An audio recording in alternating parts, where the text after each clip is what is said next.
show is a member of the Sorgatron Media Podcast Network. Find out more at sorgatronmedia.com. This show is brought to you by Slice on Broadway, supporting Pittsburgh podcasting with the perfect pepperoni pizza. Production services by Sidekick Media Services. And listeners like you, supporting us at patreon.com/awesomecast.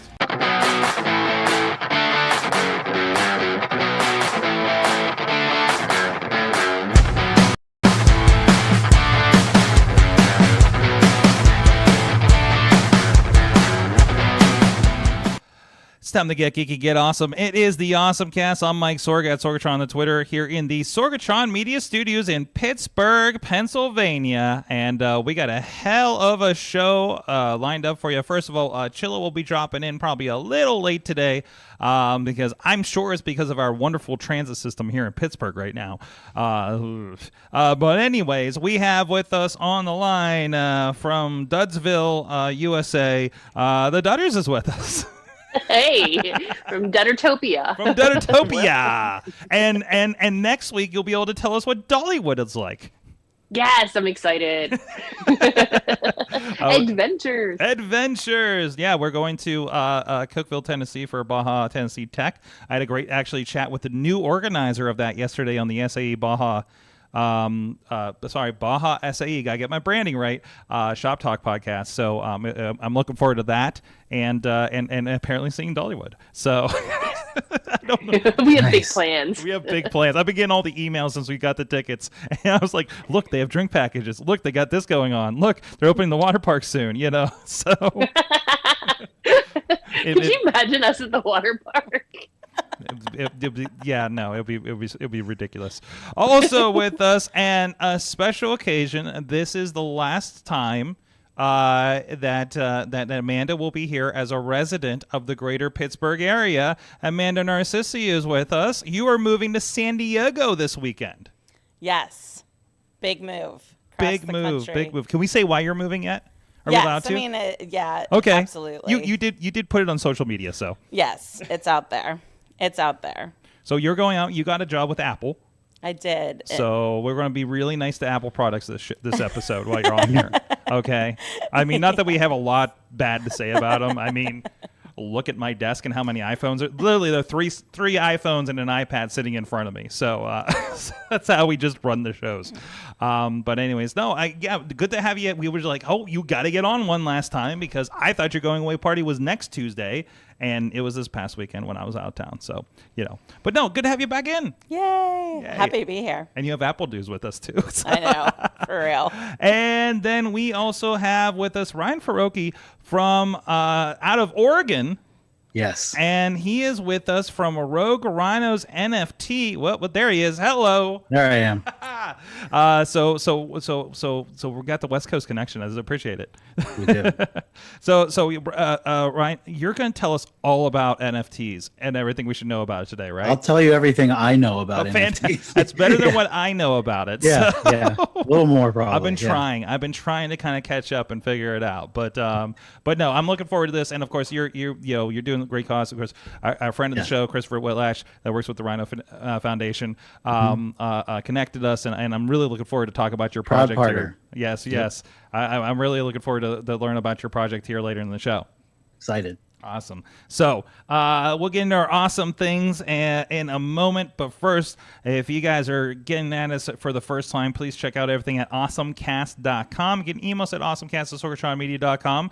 You can tweet us at AwesomeCast. Also, we have a great community over at the AwesomeCast Facebook group. We're also on Discord, which is linked over at the AwesomeCast.com. And we do have a Reddit group as well. So if you want to get in there, I do pay attention to all those. So, for stories of the week, anything that you want to share, or any conversations you guys want to start.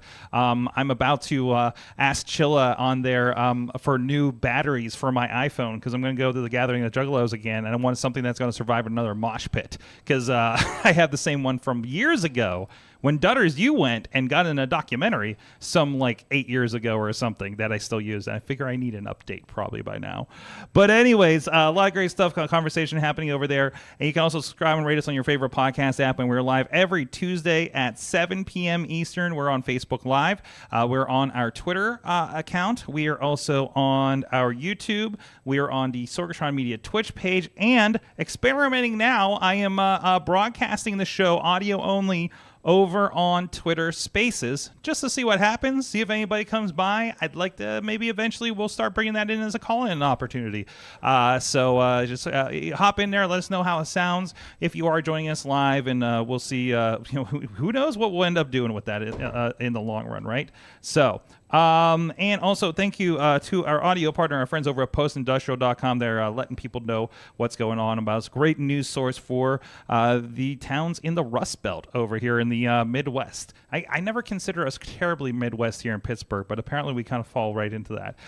But anyways, I blame our Ohio proximity. But anyways, thank you to our Patreon supporters at patreon.com/awesomecast. You guys have been helping keep the service running here on the show. Thank you to our executive producer, Brian Crawford. At the Coffee Club level, our friends Matt Weller, John Carmen, Cynthia Klosky, Scott McTaggart, and Mike Pound. At the fan of the show level, Michael Fedor, our longest-running Patreon supporter, as well as Professor Buzzkill and Dave Podner of the iPhoneography podcast. Thank you so much, everybody. You can support the show to patreon.com/awesomecast, and we do push some extra content. Sometimes we have some conversation before or after the show, and we'll throw those in the feed over there for you as well. So I really do appreciate. So let's get into our awesome things of the week. First, Amanda, let's go with you first. Let's keep it Apple for a moment. I don't know if it's an awesome thing of the week.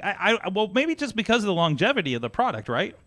Absolutely. So October 23rd, they actually just celebrated their 20th anniversary of the iPod and announced today they are retiring it. So whatever is already made, you can order. In fact, I was searching on Twitter and people were posting their checkouts of like their last iPod purchase. So it was pretty neato to see like the little, like, people still buying it as their last piece. I like the fact that they dubbed that the music will go on, because this was really the point where everybody stopped a Discman and went into MP3s, basically. And it was one of the very first, like, MP3 players that was known. Like, there was different iterations out there, but, like, the iPod became, like, iconic. And I was also, there was an author on Twitter today. He really summed it up by saying it was the first time that Apple also went from a computer company to a tech company, because they were no longer just computers. They then were transferring over into other tech products. And when you think about it, it was the leaping point of iPhone, iPad, and eventually watch. So very sad little send-off. I had a few iterations of it. I enjoy the fact now that people call it vintage. Like, if you ever seen that TikTok where the girl's wearing the shuffle in her hair, and she's like, I found this vintage barrette that plays music, and it was like a shuffle. I was like, what is going on? But I had a couple different versions of mine. I loved it. I'm sad to see it go, but I understand. I don't know if it was last year, but as of a couple years ago, the dance recital that we record every year for my cousin's dance company, she was using an iPad, like an iPod, I don't know, it had a screen on it at least, and that's what they loaded all the music on, and that's what they did the production on, right? Or I've seen several productions over the last several years, pre-COVID, I guess, where they were, again, they just hooked the iPod into the thing and they're singing over tracks, some musicians' performance, that we've produced live streams for in recent years. So, like, it's still been like the old style, and this is the old style. I'm not talking about the one that looks like an iPhone, the iPod Touch, in which this is the thing this is that last model that's out there. Like, I'm talking about click wheel. I'm talking about iPod, wasn't the Nano or something like that, like that kind of deal. And yeah, that really was a big game changer for things like that. I still got a shuffle around. I got a mini around, in some of the boxes. You just can't get rid of them. you know. So I discovered with the Nano, they were actually doing parts to motorcycles for them, that you could mount the Nano onto the gas tank, and that's what played your music on motorcycles. And it carried on. They ended up making an attachment for the Touch, because every spring that would be something I would talk to motorcycle riders, and that's what they would be coming in for, and stuff. So I mean, it's wild to hear some of the different like ways people used an iPod. Absolutely. So, well, it's going out. What was the last model that they had? How many years ago was that? Like, which kind of comparable model? You know, wasn't it like the iPhone like 7 or something like that? 6 maybe? Pretty much, yeah. Because the 7th generation Touch is the last one that they're going to be selling, and whatever model, whatever they have left in stock now is all you can buy. And get them I can. What's the theory? Chilla's here. Hey, sorry. And I plugged in too quick, so I don't know what happened to my normal camera. That's fine. This is a nice variation. We'll roll with this. So is the theory like, hey, just buy an iPhone SE, or like what? Because I mean, I used the iPod Touch for the longest time because I didn't have an actual iPhone, or for younger people that I didn't necessarily want to buy an iPhone for. Right now, we just do the hand-me-down iPhone thing at home. But did they kind of say, like, I feel like they've left a gap in the market. They really didn't say anything. They just said the music will live on in the other devices like HomePod and stuff like that. Just dubbing it still as a music player. And not staying why, but guess they do say a lot of like, well, for only $279 you can have 90 million songs on your wrist. Yeah. So with the Apple Watch and the iPad and the HomePod Mini is only $99. I agree that it's leaving a huge gap in the market for children who that age range of 6 to 11, 6 to 12. And one of the authors I was reading today was like, but there's an iPad mini. And I'm like, yeah, but that's not handheld for those little hands. You know what I mean? But that's one of those things where, I mean, how many times have you seen with kids, like the iPad with the giant rugged thing, so they don't bend the iPad in half, right? Like that, the child-proofed iPad that just looks so giant and thick, and you see the toddler throw it on the floor at McDonald's, kind of thing. Like, I don't know how many times I've seen those traveling to the airport, especially. Yeah. So I think that is it. Yeah, but I feel like from a portability perspective, because we started actually off with an old phone for Christopher. Actually, I think he had an old iPod Touch at first, and then we moved to like an old iPhone 5. But to that point, it was a lot easier for his hands to get around a phone. And then in many cases, it's a lot cheaper to find a late model life-proof case or OtterBox style case that you can get like 50% off because it's from 2 or 3 phone versions back. So I don't know. I like the mini idea, but the mini has kind of gone up in price because they've adopted some of the more iPad Pro tech, the newer Pencil. I don't know. It's an interesting gap. I wonder if anyone will jump at that area of the market towards kids. Be interesting to see. All right, moving on. Ryan, let's put the new guy up next. What's your awesome thing of the week? My awesome thing of the week is actually kind of new to me, and I'm not even the one using it. My girlfriend just got a job doing broadcast for Women in Gaming International, and she's doing she is like the behind the scenes, and she'll be like running the Zoom call and broadcasting the Twitch channel, doing the overlays and all that. And she was racking her brain trying to figure out how to control each person's camera individually and their audio and all that. And then she just discovered the network device interface software and explained it to me, and I tried to understand it as best as I could. But it sounds like I'm happy because it sounds like a lifesaver for her. Like she's relieved that she figured out a way to control it the way she wants to with each individual camera and stuff. And of course, you're talking about, and we've talked about it on the show before, was often referred to as NDI, right? NDI, yeah. So so then that's something we're actually using. This is how this is how Ryan's actually receiving the feed of what's going on, and like what you're seeing out there is we have NDI going from vMix into Zoom over the network, and that's how the cameras work, at least on that side of things. So yeah, it seems like it gives you much more control. I've been told it can be faster depending on what you're doing. And I think in her case, it has been much faster, more control. So it just kind of streamlines the process of the broadcast. So she's really stoked about it. And thus, I'm really stoked about it. And I thought it was pretty cool. It is a nice tool if you have we were talking beforehand about some of the use cases that I know we've talked about on the show before. Yeah. Like we use it for one camera here.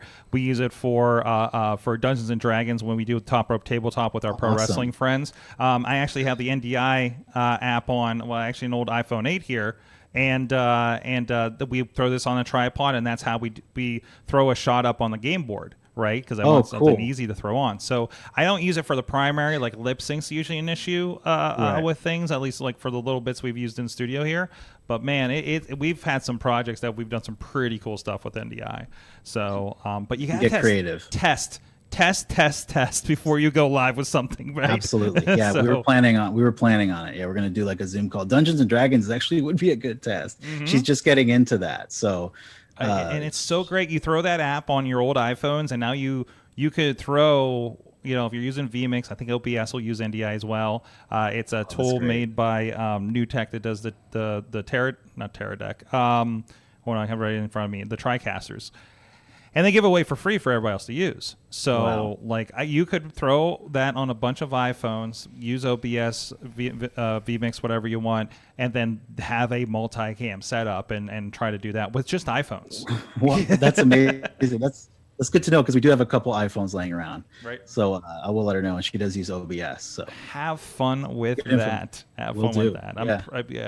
I'm like 80% sure they have NDI support. Might be a plugin, but I think it does. I think she's confirmed that. Yeah. So that's cool. What is the? Actually, you can plug. What is the production she's working on so we can check that out? It's Women in Games International. It's very new. And they are promoting having more women in the gaming industry. I mean, not just like gaming itself, but game developers and video editors, game writers, stuff like that. They're trying to get more exposure for women in that, and I think it's much needed. And they have a deal with Blizzard and everything, so. That's good. She's very excited about it. That's getwiki.com if you want to check that out. That's pretty cool. Yeah, it's really cool. They're traveling to all kinds of conventions, and they do like charity drives, and they're just helping women get jobs and education and learn more about the industry itself. That's real cool. And that's it. I mean, the game industry obviously is a very unfortunately male-centric, and that has been a lot of news stories and toxicity over the last couple of years, right? So this is very important. So it's good. It's a very good cause. Absolutely. And nonprofit. Stronger game development industry means better games for the rest of us too. Right. Better stories, better everything. It opens the playing field. It makes it more fun, more good content. Absolutely. Awesome. We'll be checking all those out. Cool.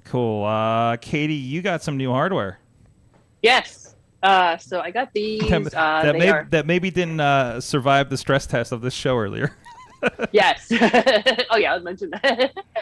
So I got these Soundcore by Anchor Life.2S. I had to pull up the whole name. 2S True Wireless Bluetooth earbuds with 40-hour playtime in black from Target. They are $69.99. I recently I cosplayed as a runner for the half marathon for the Pittsburgh Marathon, and to complete my cosplay, I needed something to listen. I can't just run and not have sound, because my brain will just lose its mind. I lose my mind. And I cannot run with my AirPods. I've purchased little silicone doodads that help them fit better, which works in the gym, but like nothing like full on run. They just jiggle and fall out, and then I got to find them on the ground. So I went to Target because I love Target, and I found these guys, and they are itty bitty. So they're not very big. They're like, I don't know if you can see how tiny they are.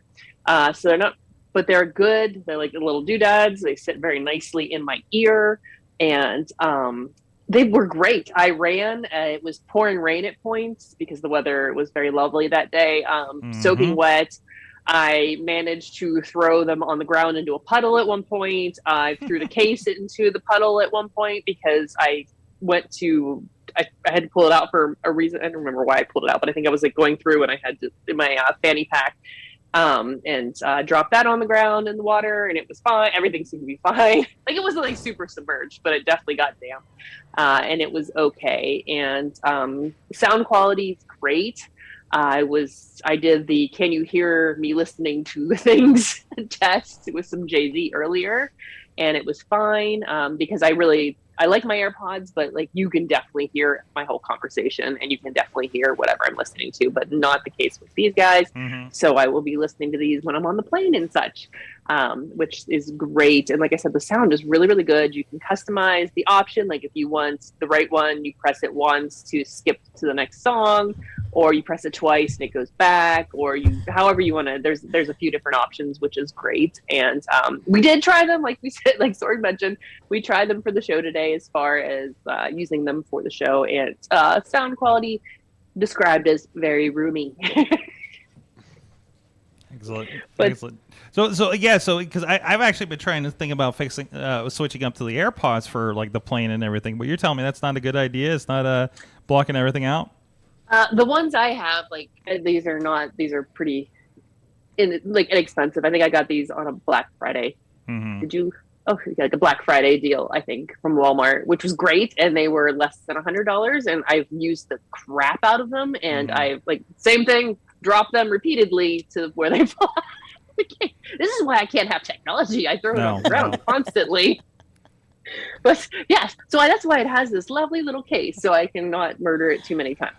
But yeah, I definitely, you can hear been at the gym, and person in the next elliptical over can hear what I'm listening to, which isn't always terrible, but I don't know if they want to hear my gangster rap. This also reminds me, because you are going to experience it. We've had the conversation on the show about why we have OtterBox cases for our phones. You're in the same boat, but also you're going to experience Baja for the first time this week, and which is the dirtiest thing that we do.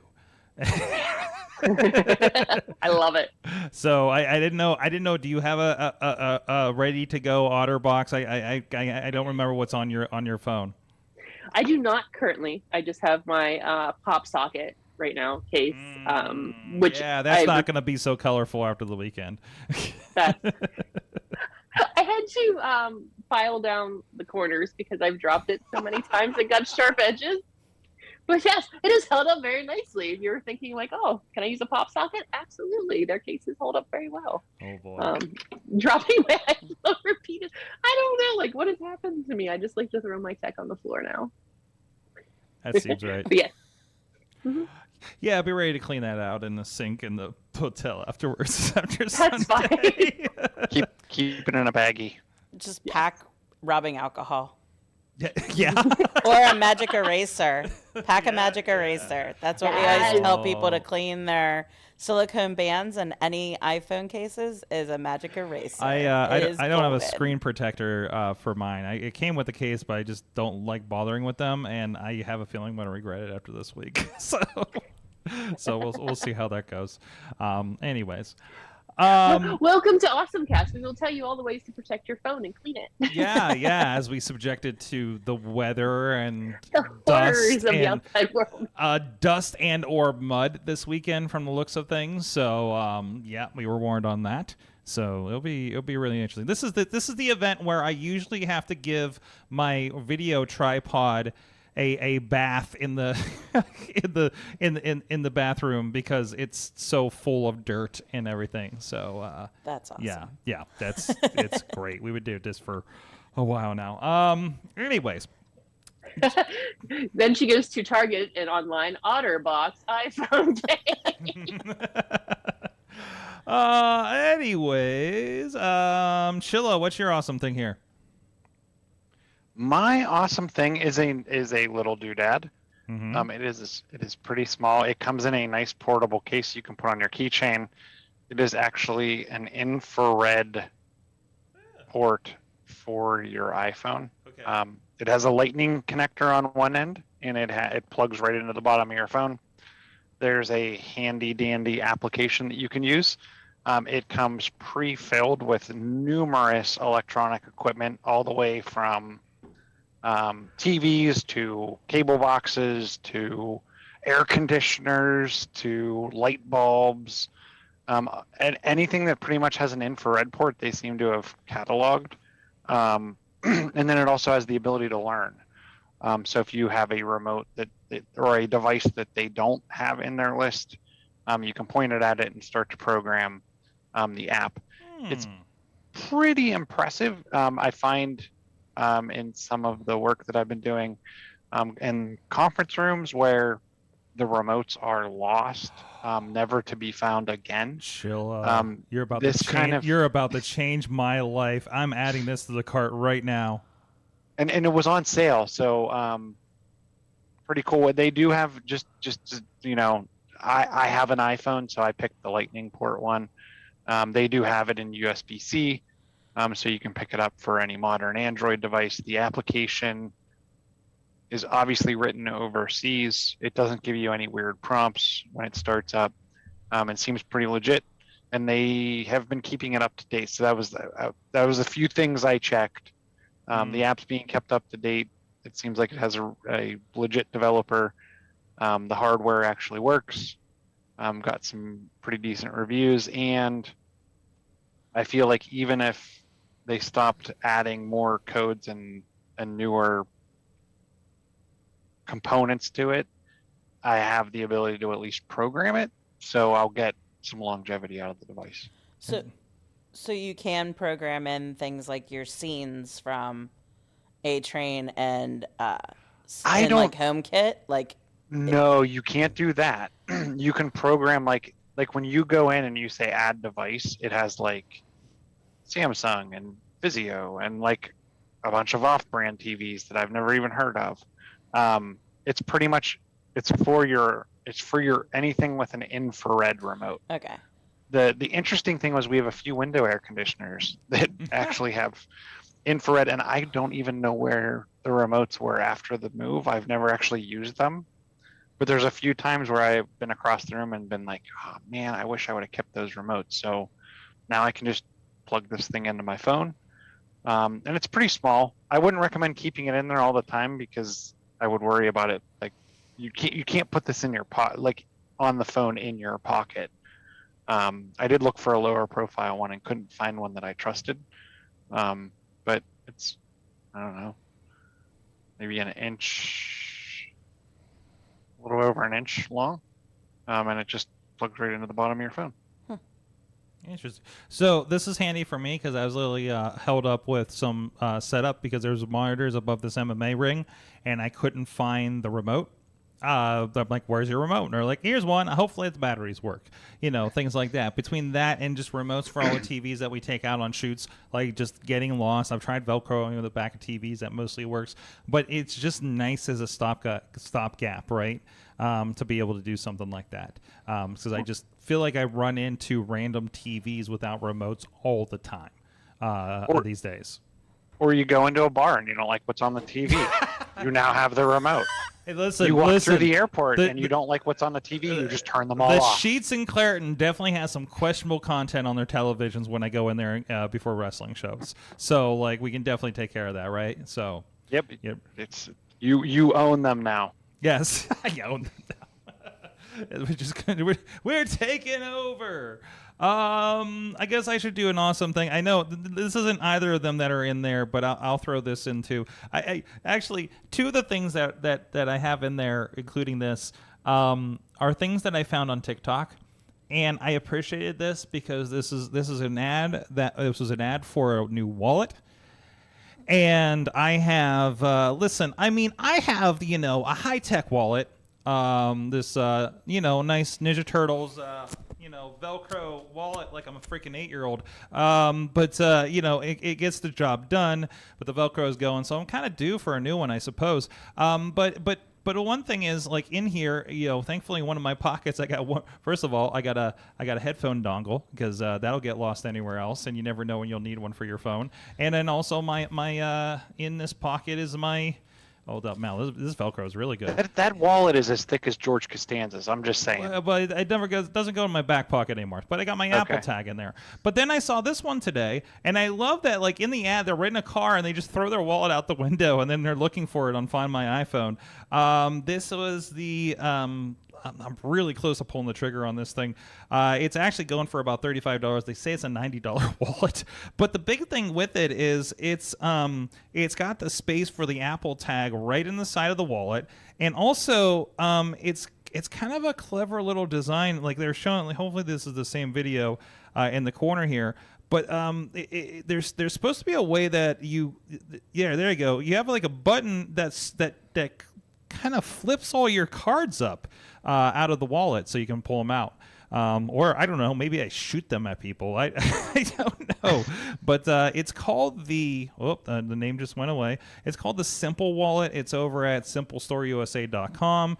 I've never heard of this before. Again, I found it, this is like, remember when it was that spurt of things where we just found odd things in ads on Instagram? I feel like we're with that with TikTok right now. So that's kind of my awesome thing. It's the Simple Slide AirTag wallet, and it comes in, it's like one of those leathery wallets. So if you're into that kind of thing, and limited offer, Oh, there's cheaper ones too. It's down to like $30 on some of these, but yeah, you can check that out. That's what caught my attention literally today. So I don't know. You guys have any luck? Is anybody else putting AirTags in their wallets? Yes. Yes, because how many times have you misplaced it, right? And my keys, literally. So it's in both of our wallets, my keys, and I just activated my fourth one to go in the suitcase. That's just right. in case Yes. something happens while we're driving across the country. I considered putting it in the moving truck, like all those articles said. And I was too afraid that one of the drivers had an iPhone and it would pick up like, this is traveling with you. That has happened to me because we put it in all of our video equipment, and then I'll send it along with somebody. And I can't remember if I've said on this show, but I sent some along with one of the wrestling promoters because he lives over. He was like on the way out to whatever shoot I was doing in like Eastern PA. So I'm like, here's the stuff for the show. Give it to my videographers. Take care of it. He's coming back at night afterwards, and he starts getting the notice, and. and it was started freaking out, and I was like, oh, I should have said something about that. And then another one, he takes my equipment and he had it for like a week for some reason, and it started dinging in the closet, and his cat was freaking out. so if you're lending people things with AirTags, make sure to let them know so when they get those notifications, they don't freak out that they're getting stalked or something like that. So or they can console their cats. I'll tell you what I actually like, and maybe I'm the odd one out here. And you're not going to get your dongle, and you're not going to get everything else in there, but the Apple, like leather card holder. I don't trust it. I don't trust it at all. I've not had a problem with it. I've been pretty. Plus, I got too much stuff. I have to put business cards in here. I got to put dongles in here. Every once in a while, I have money. I don't know. I didn't even know. You ever look at like, why do I have $10? I don't know where it came from. It was like tucked in somewhere in here, and I'm like, oh, okay. Anyways, well, you know what I always have room for is our good friends at Slice on Broadway. New York City style yins are made here in the Pittsburgh area. Beachview, Carnegie, East End, North Hills, Feet, and our guests, and we have guests this week in studio, and an audience member too. For the last over a decade, they've been actually providing us with the perfect pepperoni pizza for Pittsburgh podcasting, and we really appreciate our friends at Slice on Broadway for doing that.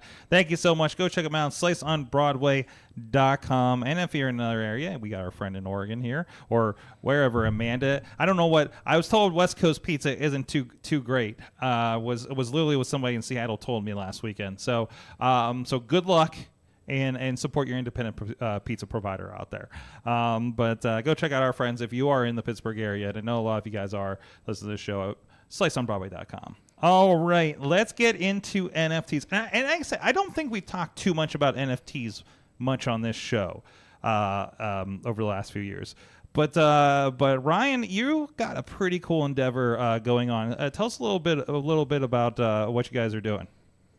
First of all, nice segue into the ad. I appreciated that. That was really slick. I want to just compliment you on that. I've had some practice.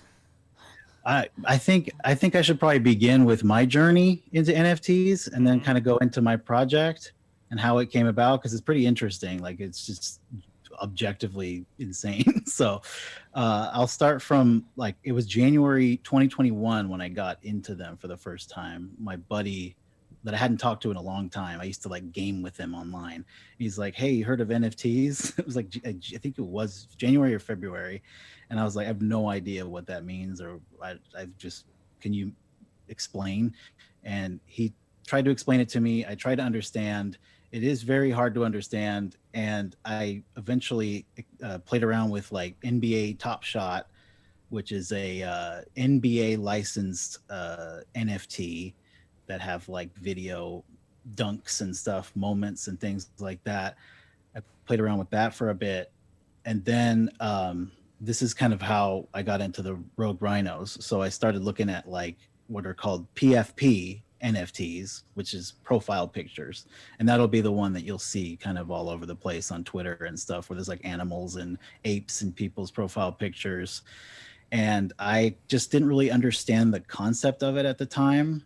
But I knew that I kind of wanted a rhino because I like rhinos. My nickname is Rhino, and my name's Ryan. So I was browsing through like upcoming collections, and I saw the Raging Rhinos, and they were pretty cheap. Comparatively, it was 50, $60 for one of them, and I got a couple of them.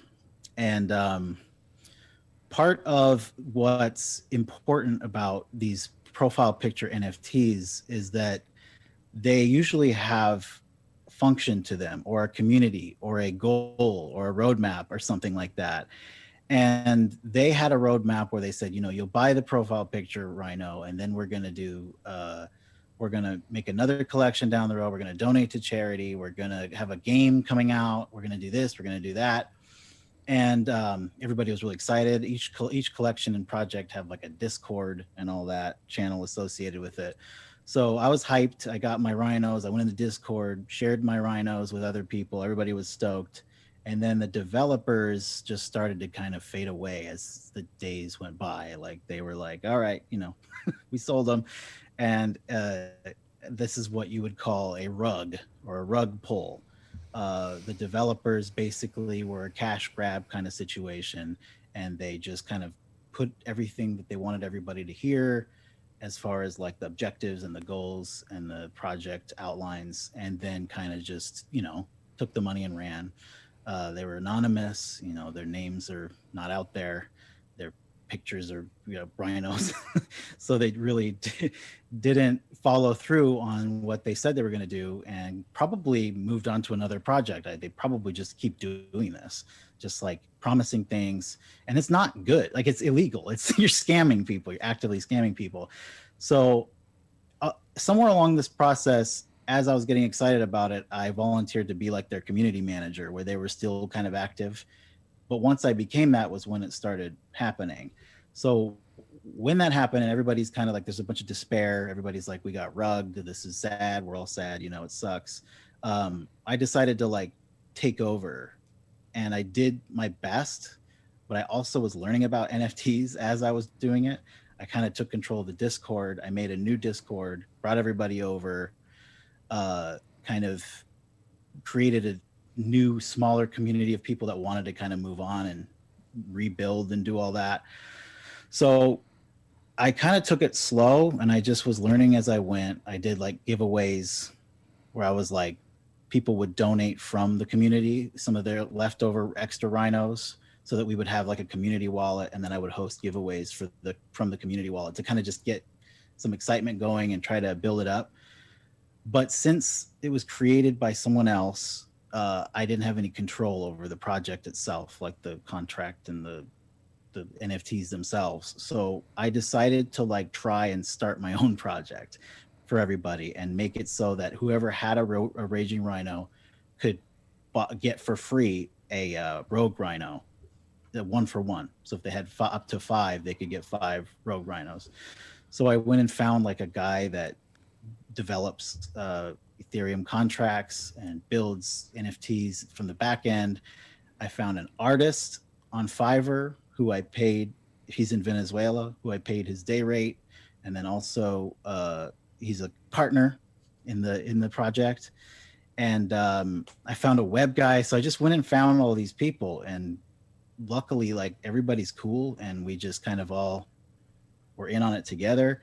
And then I was like, well, I love rhinos and I want to give back. So I reached out to a couple rhino charities and International Rhino Foundation, where Chris comes in. I was like, hey, we're building this project. We want to give you a percentage of our sales and royalties for future secondary sales. And they were totally down. They liked our art. They liked our project. We vibed. So I partnered with them, and it just keeps evolving. So we eventually launched. People got their free rhinos, and now we're at the point where we're trying to sell the remaining rhinos so that we can get money for the charities, and then also build on this project, because we outlined like future, like a female rhino collection, and then like a heroes and villains collection, and then all this will just constantly be going back to rhinos from the primary sales and the secondary sale royalties. Mm-hmm. So this is where we're at right now. I know it's a big mouthful, but I wanted to really get the context. So, and the International Rhino Foundation, like I said, Chris Well actually a part of that, and we've had him on the show talking about some of the stuff they're doing out there and some of the technology around that too, to help that endangered species. So this is really interesting. So, and you mentioned a couple key points I want to touch on. For people that maybe don't have an understanding of NFTs. Yeah. So the point that these whether they be the free ones or the sold ones, so. This is the thing that keeps getting hammered home anytime I listen to a podcast about people are crazy about NFTs, like the Kevin Roses and the Gary Vaynerchuks out there, and I'm trying to catch up. But me too. It's the idea that the secondary market, that somebody can resell the rhino, this NFT, this piece of art, and then for whatever that is, that profit goes back to the original creator. In this case, also goes back to a charity. So that's a really interesting thing. So I can sell an MP3, or I can sell a record, or I sold CDs back in the day.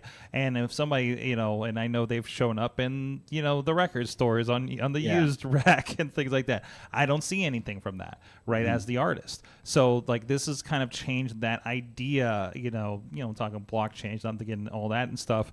So this could be, prospectively something that makes a lot of money down the road for the charity. Exactly. I wanted to make something that's sustainable in perpetuity for rhinos, because as it builds, and I'm not trying to sell them all out right away, which is what most of the projects do, and it's kind of created this stigma and of get rich, buy an NFT and get rich, and it's not true. It's not what happens. It's kind of what they feed you so that you can buy these cash grabs, and then they kind of pump up, and then they sell, all of them. People just buy them and sell them. But I'm more about slowly building this project over time, and they're always going to be available for sale until they're capped. But I'm just saying, they're out there, and we just kind of want to bring people into the community that are like-minded and want to help rhinos, and they like the art and want to share it, and just kind of they want to stick around. They don't want to, they're allowed to sell it if they want. It's their asset, but we want to try and keep a Rhino community going over time rather than kind of a pump and dump, as they call it, or a cash grab kind of thing. That's not what we're all about. So, And it's interesting. Oh, go ahead, Chilla. So and help me learn. So that image, when you use it somewhere, is it ultimately actually hosted on some other back end? Like, how do you claim ownership of the image, and is there really anything that prevents anyone from just screen capping it and using it however they want? Like, that's where my brain can't get wrapped around. Trust me, it's taken me a long time, and it still is hard for me. But I will say, once you start like playing around with the NFTs, and like once you actually get one and get it in your NFT wallet, and it's like you're actually seeing the process, it starts to click, because it's kind of like there's two separate worlds. There's like screenshotted JPEGs, and that's images on the internet, and then there's NFTs, which are non-fungible tokens that are in their own space on the blockchain, where once everybody's kind of in on the technology and using it, you can kind of separate it once you start playing around with both. They look the same, but it's where you're looking at them, like in an NFT wallet, or Twitter just integrated NFTs. So when you make an NFT profile picture, it has a different shape, and you can click on it and it shows all the metadata associated with that NFT. And it's always associated with it because the blockchain is what's keeping track of the metadata and the image, which is also part of the metadata, through the blockchain, so that you can decipher it within Twitter, as an example. Does the so then the metadata also tracks who the owner is? Yes, it links all the way back to the owner, which is really, it's good for intellectual property and all that. And it's given the ability to have an actual digital asset. It's just it's pretty cool, but it's also wild, because you really feel like it's like, well, I can just screenshot it, but it really takes like actually playing with the technology to like fully grasp. Like, that's what it took for me, at least, to like really see the difference firsthand. It's kind of hard to explain, because it's hard to wrap your head around it. Like, I get that. Like, it was for me. Yeah. It's cool. Interesting. So, and I've heard of the NBA one. Are there any other kind of NFT hubs, or whatever you would call them, to go if someone wanted to start playing around with it? Obviously, where would you send them? Well, I mean, Coinbase just launched an NFT platform. It's still kind of in building phase. I believe it's still in beta. They just opened it to the public, but it's a little more accessible for like someone just getting into them, because you can, if you're already with Coinbase, you can connect your bank, and it's more official. It's like they have partnerships with banks, and they're established, so it's an easier in now with the Coinbase NFT platform. But there's also like DraftKings has their own NFT section, where they have like moving Tom Brady cards and other athletes that have done exclusive deals with them. So that's probably another one where you can just kind of sign up, and it's a little easier, but it's still on the blockchain. So those are some good like entry level ways of kind of getting into it. And then as far as like what you can do, again, like you said, like Twitter just connected it, so you could use this, and now you have your own. You can have that as your profile picture, which means nobody else can have that profile picture. Not as a NFT profile picture, Right. Like, it's verified, and I'm sure there's a little check mark or something that Twitter will have on there. I haven't investigated that yet. And Instagram's doing the same thing. I believe in the next update coming up is I think we had a story actually in the rundown from this week about that, right? So so it's becoming universal. It is something that can be used across this. I hate to say this metaverse idea, but that's it, isn't it? But it's kind of the new term. Yeah, it's kind of everywhere in movies and technology, and it's the metaverse. We're in it. Yep. Very interesting. So it says each Rhino is 0.02 Ethereum. Yeah. What does that translate into? Right now, it's probably around $50 or maybe a little less. Okay. Per Rhino. And we are working on a brand new thing called Print-O-Matic, and I do print on the side, like digital print for I do canvas prints and banners and all that stuff. So I kind of tried to connect the two, where we're creating a Web3 website where you can connect your NFT wallet to the print site, and it'll automatically give you a discount on a Rogue Rhino print, basically cost. Like it'll be like, I can't do free, but it'll be as low as possible for Rogue Rhino holders to print their Rogue Rhino, and it'll all be connected through Web3, through the blockchain. So you can, and I'll put like numbers on each canvas, and it'll be kind of a tangible, connect the two universes together version of their NFTs. Interesting. I'm poking at it right now, and it looks like I can mint one for $46.68. There it is. The official thing here. I'm afraid to show this in case I accidentally show something important here. I literally just set up a wallet with Coinbase app on my phone, like right now. Oh, during that? Oh, cool. Yeah, while you guys were chatting. And I guess I could unable to determine fee. Please try again later. You're gonna want to know about gas fees, and that's where it gets weird. Ethereum has gas fees for every transaction to keep the blockchain going, and it's kind of like it can be like a bidding war for like, if you put more gas you can get it faster, and it kind of like sometimes gets insane and not good. Like that's something that really needs to change with Ethereum. But you can go look at like Google gas fees to see what the current ones are, and if it's somewhere around like 20, that's a pretty low price. So basically, I'm on here, and it says, there's like this big code that I'm sure is really important that I shouldn't show anybody. So I connected my wallet. I'm in Coinbase, and I guess this number is how many I want to mint. Is that right? And then I say, what was the max? I can get 20 of them if I want. Yeah, the max is 20. Well, I'm a podcaster on a budget, so I feel that. So, and you mint it, and it pops up. It's giving me an error about network fees. I think there might be having a system problem right now. You have to probably load your wallet with Ethereum to extra. Oh, Ethereum. I need to purchase some Ethereum in order to do the thing and get a Rhino.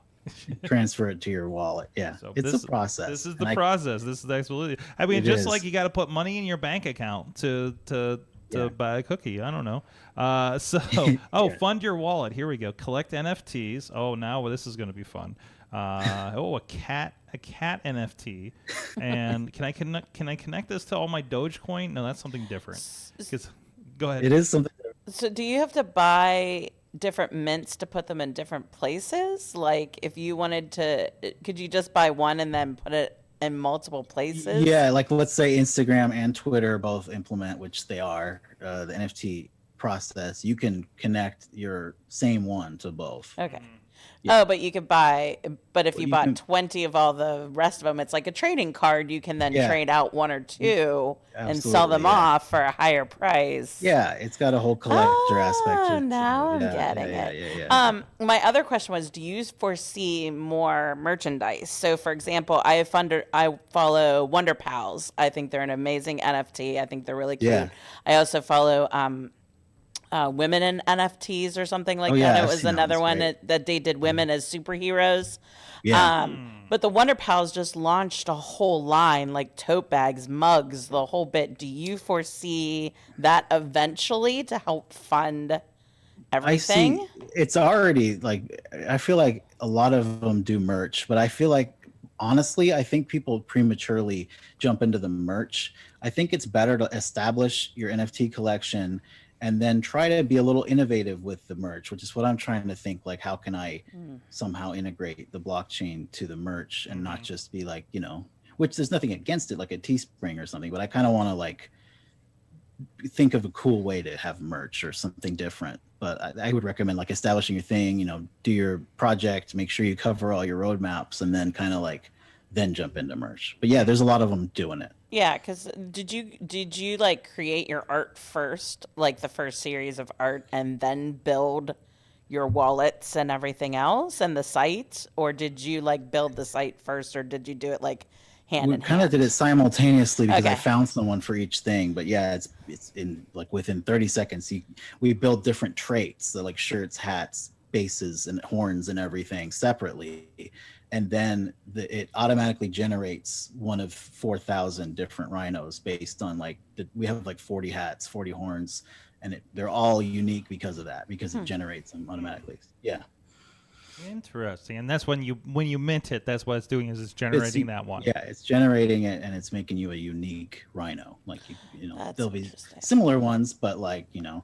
you'll have the traffic cone horn and the cheese hat and the white rhino or the black rhino and the clown shirt. It's just a kind of a random generated slot machine kind of thing. We need like a Pittsburgh one. Like it should have like a Penguins logo on Penguins. it, or like I get it. something. There's a Penguins are one of the first Like- ones to catch fire. The pudgy penguins.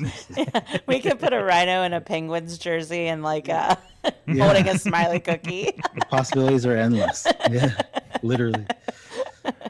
That's great. If you go to roguerhinos.com, you can see some samples of what those look like and everything. So, Yeah. so what is this? And forgive me if you already kind of explained this kind of briefly here. But I know it's mint prizes. So, like, if is this like if I get one, like potentially I'm rolling the dice to get Yeah. more of them or something, or how does Yeah, that we work? wanted to make a fun way to give back to people buying Mm-hmm. them. And we set aside in our roadmap like part of the proceeds after the fact. If you get that like Ethereum logo diamond horn on your Rhino when you mint it, you'll win 2 Ethereum. Yeah. Okay, so if you get any of these specific horns, then that Right. will indicate something different. Yeah, it's so. just kind of like a fun Willy Wonka. Nice. Yeah. Okay. I've wrapped my head around this project, so Yeah. I'm still trying to figure out that one where Gary V's doing his, and everybody that gets a NFT has a ticket to his conference. There's a lot of real world applications happening. Yeah, like, right yeah, now. it's wild. Right. It is wild. Yeah. So It's cool. But yeah, it is interesting seeing something like that, and then versus like people kind of starting from kind of scratch, right? Like obviously that's somebody that already has a community that would be down with this, right? Or would be Right. interested in this, or is curious, NFT curious, if you will, fungible curious. So, but it's very interesting to kind of hear about that process, and also because you kind of mentioned kind of the horror stories they're having with NFT, and there's a big discussion Yes. about that right now about people walking away. It is interesting that you're coming from one that was one of those questions. Yeah, we're the opposite. Yeah, Yeah. and building trying to something help. for real out of it. Right, for real. Yeah, it's like I want to make a point that it's very important. Don't just jump into NFTs because you kind of got to learn the culture first and learn like what's bad and what's good. Kind of just read on Twitter because there's a lot of scamming going on in this crypto space. Like it's it's a reality of it. Like you can't ignore it, and it's important to educate yourself on crypto. And it's kind of like a wild west out there. So you want to make sure you research and figure out which ones are established, like well-meaning projects that plan to be around for the long term, rather than something that, like, if you see something trending on Twitter, like I wouldn't buy it personally because there's some reason why it's trending. Like they pay for. It's bad, they pay for like shilling, and it just kind of, they know how to pump it on Twitter so that people go, oh, I gotta have that, and then it all kind of comes to crashing down after you buy it. So don't FOMO into an NFT. So you're saying I shouldn't respond to all these messages I have on Instagram DMs that they have like No. 4 of them today. I should probably avoid those a little bit. Imagine how many I have. Yeah. Do you want to promote your NFT? And they will probably not do anything after I pay them. Yeah, That's exactly. going I out a lot. literally, it used to be, oh, hey, would you like to help sponsor Manscaped? And now it's all like, hey, how about we got a new NFT drop? Hey, I have some NFTs. Hey, that's when you know something's up there. Yeah. So that's why I'm on here. It's like I want an organic growth, and if it takes years, I prefer that. I'm not trying to like cash grab on this thing. I really I like the project. I love rhinos. I'm proud of our art, and I stand by it. I want to be with it in the future. It's like a baby. It's my baby. So what do you see as somebody who's been involved in this project? Because I think the biggest thing is when does this, everybody's calling this Web 3.0 and, Web 2.0 and everything kind of has and social media kind of turned that corner to an everybody thing with the advent of like the iPhones and things like that and ubiquitous internet. What do you see as that kind of corner turn of this, quote unquote Web 3.0 thing that like my mother is going to start asking me about fungible tokens soon?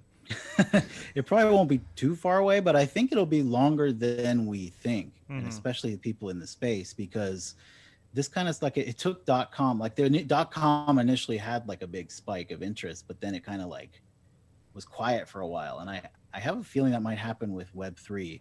I think people are going to be building for a while, and then all of a sudden it'll spring back up again, because people aren't just going to like your average person is hesitant, and it's not easy to do, and the barrier of entry is still not great, and people don't trust it. So I think like there's probably going to be like government involvement and securities and like what's okay, what's not okay, and I think it's going to be regulated, and I think after that we'll see like a big fully established pop culture zeitgeist kind of thing. How can somebody who's already creating content, creating art, I know the idea about like you can NFT your podcast, perhaps. Hey, do you want to buy my first episode of AwesomeCast, I suppose? Yeah. Like, do you have any advice for people, okay, maybe me, that is looking into, like, I have this stuff, I have these digital items that we're making, how do I apply that to this space? My advice would be to start, because I'm not really in the music side of it or the audio side of it, because I personally haven't dabbled in like how the best way to like NFT your audio podcast, but I know that's going to be a thing.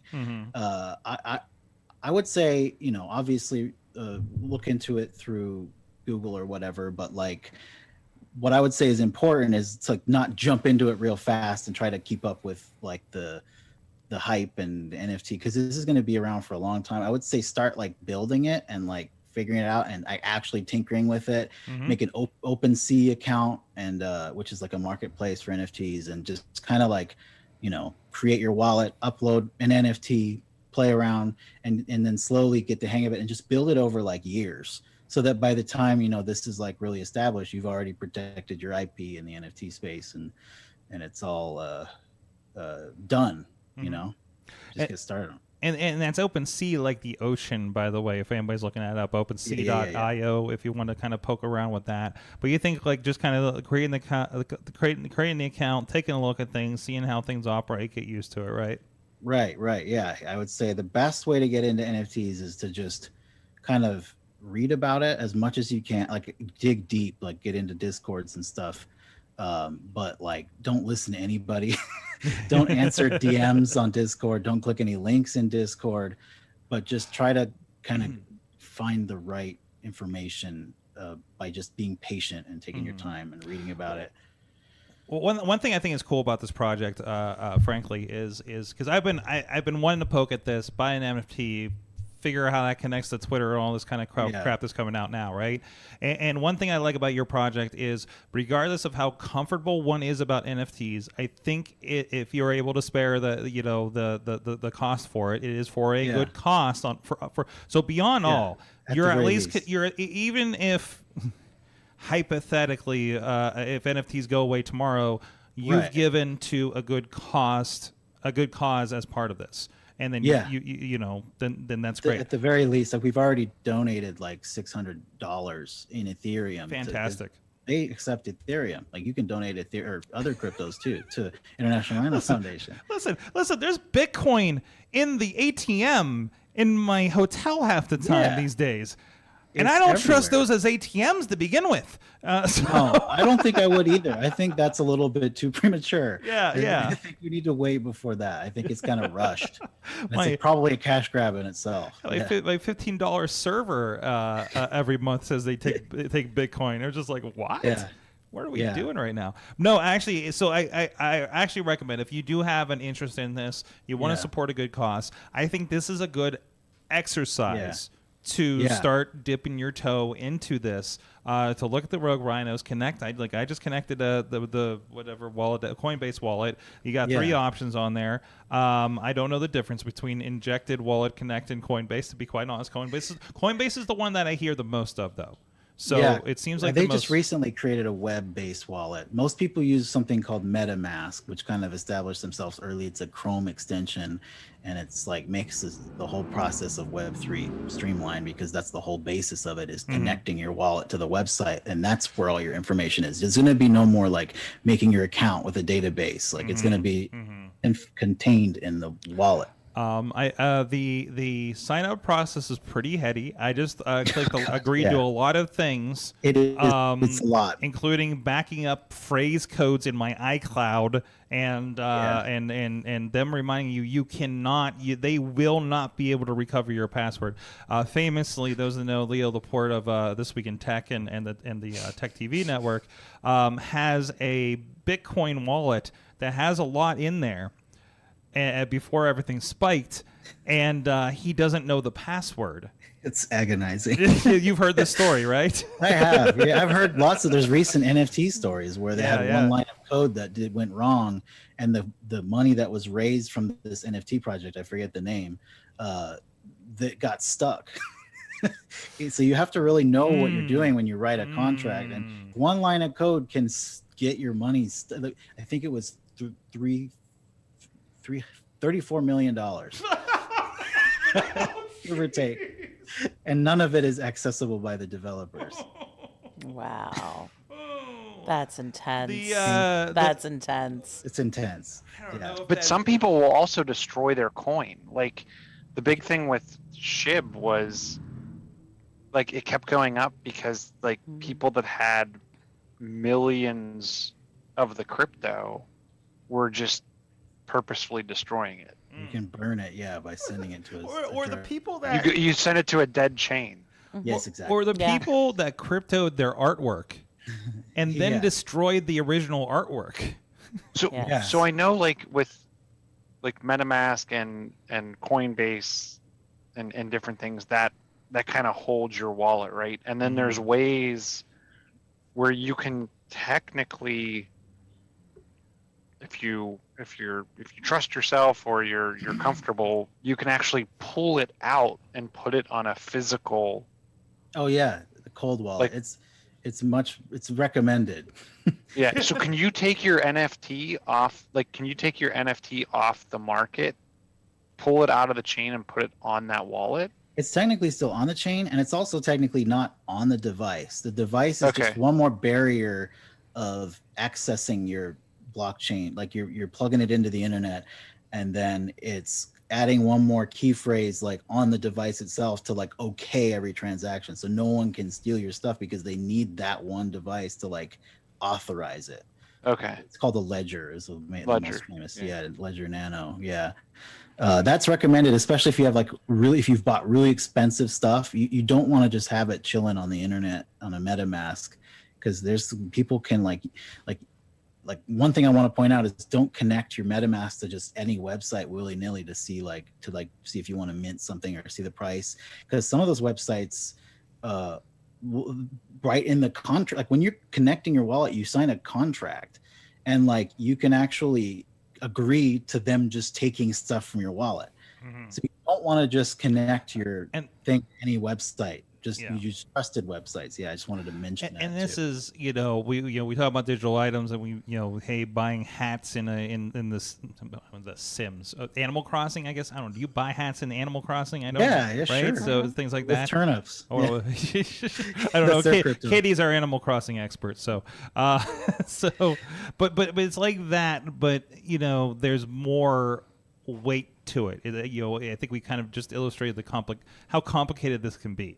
Obviously, there's going to be ways that this gets more user friendly. And actually, probably, we're thinking about when is this going to become the thing that quote unquote regular people get into, Electronic Arts and all these other companies. I think Activision was where we're looking at this stuff. Is turning those digital items into NFTs, when you buy a digital item in a video game, that becomes part of this whole thing. So that ownership is, true. When they were doing in Second Life, all the property values, right? That was just a number on a server. Right. It's arbitrary. It was just a bit on the server that said it was this much, and the money wasn't real. You know, it was as real as the world that was built in, and this creates more. This puts as much weight on the item that you bought, this Rhino, as the money in Bitcoin, right? Yes. So it's an actual asset.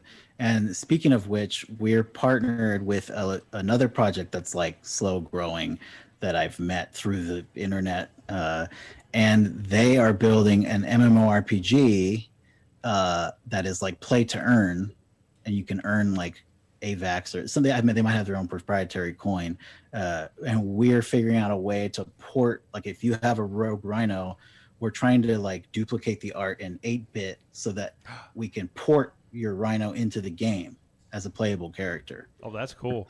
But like that's like it's early. Like, we're playing around with it.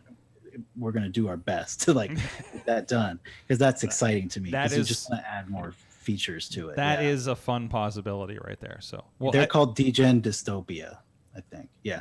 okay. All right, we'll take that. We'll take a look at that as well. So either way, I think again, I think if anybody want to, like, I think this is a good exercise that people, a nice safe thing for people to get into if they want to try this, or at Yeah. least follow you guys as you guys are on the ground floor of this thing, Yeah. and watch what you guys do Yeah. around NFTs too, because it sounds like you're on the. That's the key. Mhm. Follow along before you buy, I say. And that's kind of, we started out with a 0.05 Ethereum price, but as I thought about it, I was like, I was worried about people buying it and just like not being happy with it or whatever. Because I know people are just getting into this. So I wanted to make a price that was like affordable so that people could kind of play around and not, Yes, break because, the bank. To buy again, one. some of us are listening to the Gary Vaynerchuk's and the Kevin Roses, and they're talking about some astronomical figures when they're talking about these things, and Well, we're yeah, just that's like, so much money. Yeah, and when It's they too talk, much money. When they talk about it at that point, it feels like a thing that's not for us. Right? That's a Yeah. that's a thing for them, for the Yeah, the it's venture it's a whole other capital, world. CEOs of the world that have podcasts that we listen to, right? Like, it's Yeah. not a normal people thing, or at least a techie That's normal person. Advanced users with a lot of money. Yeah. like our web guy has a Moonbird, but he bought it, I think, at the mint. I think it was like 2 ETH or something, and now they're like 20. hmm It's crazy. And it doesn't sound much, but again, we just talked about 0.2 is like 20 $50 ETH, So- times $3,000 times $2,500 or so. Yeah, Jeez. yeah, Oh, ooh. yeah. It's too much. It's too much money. I don't want to have that much money in a minute. I don't want to like create something and then sell out and then all of a sudden have all this money and be like, well, okay, how do we properly handle that? Like, it's scary. I want to grow slowly and put it back into the company. Awesome. Like, yeah. Well, thank you for joining us and educating us on this. RogueRhinos.com. If any of you awesome casters, as soon as I figure out my wallet here, I might try to buy one actually. So if I didn't run that gas fee thing or figure out how to put stuff in my wallet, I probably would have bought one right here on the spot. But anyways, I don't know. Maybe by next episode I'll figure this out. But no, go check it out. Tread carefully, tread slowly, Yes. but definitely, I think this is a good thing. And if you have any questions, and please hop in the Discord. I think the Discord is probably a more appropriate place to talk about this. Maybe we'll start an NFT channel if you guys want to talk about NFTs and exploring them as friends of the podcast. I think that's a cool place to do that. I don't know. I don't know why. I feel weird talking about NFTs on Facebook for some reason. So I It's feel like not the something we should not audience. do. No. And plus, we're going to get the ads. Yeah. And more of these damn messages on Instagram. Damn. But anyways, Ryan, thank you so much for joining us. Absolutely. Thank you for having me. I had a great time. It was really fun. RogueRhinos.com. Is there anything else we should be checking out? Well, we're going to have that printomatic.io edition hopefully this month, so you can print your rhinos or any other NFT. So yeah, look out for that too. Print-O-matic. I love the .io is all over this Yeah. kind of stuff. Yep. Excellent. Will that be announced through the Rogue Rhinos social media accounts? Yeah, we put consistent information on Discord primarily, and then when it's more fleshed out, it'll go on Twitter. Excellent. Yeah. Might even try to hop into this Discord too. Yeah, we'll join yours too. There you go. Thank you so much. Amanda Narcisi heading off this week. Sad face. Oh, Well, whenever you visit, we're going to have to get you in the studio at least. Yeah. Oh, and when I take Tuesdays off, because of course it'll be the afternoon there, I can wire in. Oh, that's right. That'll be yeah. Kind of like Rob does every once in a while. That's right. Well, now we have between you and Rob moving out to Portland, like we have like this West Coast, and now we got Ryan out there. I'm We got moving this, to Portland too. yeah. It's a nice town, kind of like the Northwest. Just saying. But anyways, but the whole middle part I could do without. But anyways, we'll start AwesomeCast West, and it'll be That's fun. it. And we'll have you guys record at a time appropriate to you, which I'll probably be up anyways. So, and also Katie's out there too, checking out the valuations of her Animal Crossing items. I'm surprised. What's the turn up rate these days? It's all over the place. But that's why you travel to islands to get the better deal. That's right. Well, we know your niece has the best rockin' deals on turnips. So. Yep. At Kate Dutters, she will be, and follow her social media because she's going to be exploring Tennessee a bit this week. Yes, Dollywood, and Nashville, Yes. and we'll see what we get into here, right? Yes. So excellent. And at Chilla on the Twitters, I think you're still with us. I am we're still with you. I know we're past pumpkin time, but you showed up late, so. And this is the other side of his office. There it is. Is that the camera we usually see you from in the upper corner there, actually? No, that. It's over there. I don't know if I don't think I can. No, rotate it's okay. the Don't camera break it. around Don't enough. break it. It's all right. We'll do the tour some other time. Thank you so much. I think we got everybody here. Thank you so much, everybody. You have been our awesome audience. Have an awesome week.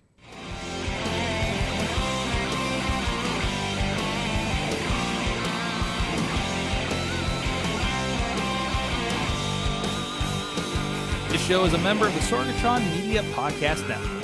Find out more at sorgatronmedia.com.